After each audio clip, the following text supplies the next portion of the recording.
So the first step after we set the bike up based on preliminary measurements is we're going to videotape you pedaling from the side, and we're going to take a look at your leg extension, real pure and simple, under load.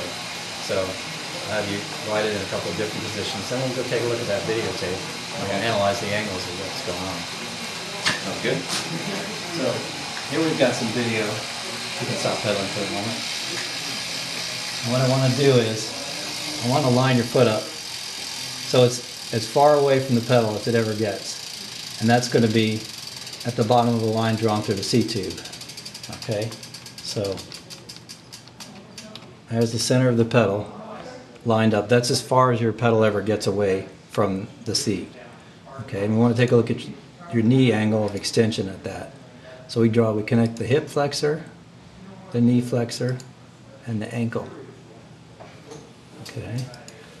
Now what we see is a couple things.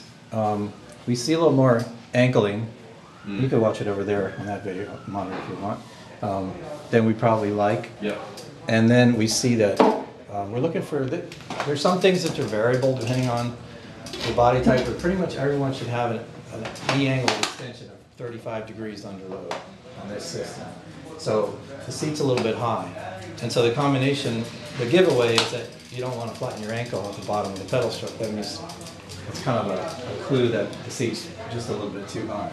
So the first thing we're going to do is try to bring down the seat, maybe about half to 3/4 of a centimeter, and then we'll get some more video. Okay.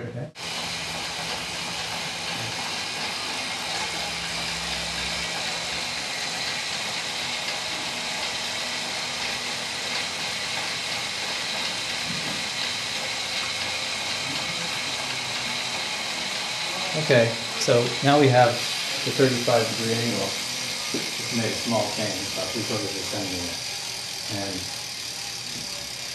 there's two issues you got to think about. One is if the seat's too low, then when you get to the top or you start into your power stroke, your knee is too bent and your hip is too much close to your upper body. So that's an inefficient part of the muscle range. By the same token, if the seat's too high, that last part of the pedal stroke from say 4 to 6 o'clock, you're outside the range of efficient motion. You're overextending.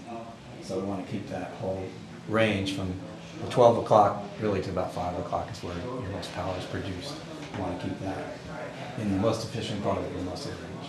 So, and it's also going to be affected by your upper body angle. You can see if your upper body angle is too steep, at the top of the pedal stroke, your hip to upper body angle is too acute, and you're not in a very efficient part of your muscle range. Now, we're not really dealing with the front of the bike yet, but what I can see is that the reason your handlebars need to be so low is because you have long arms, not because that's not a terribly aggressive upper body position. It's kind of what I would call a neutral racing position. It's a good position, actually.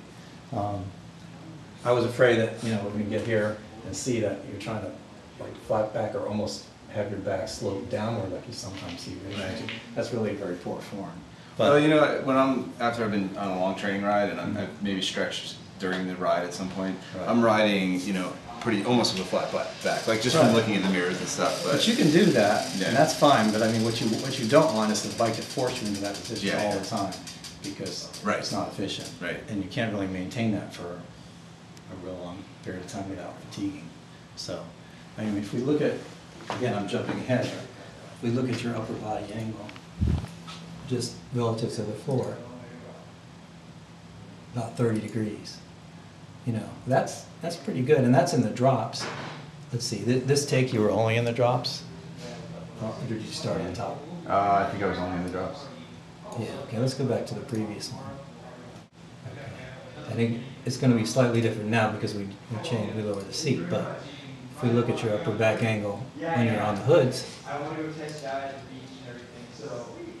it's 36 degrees. Oops. 36, 37.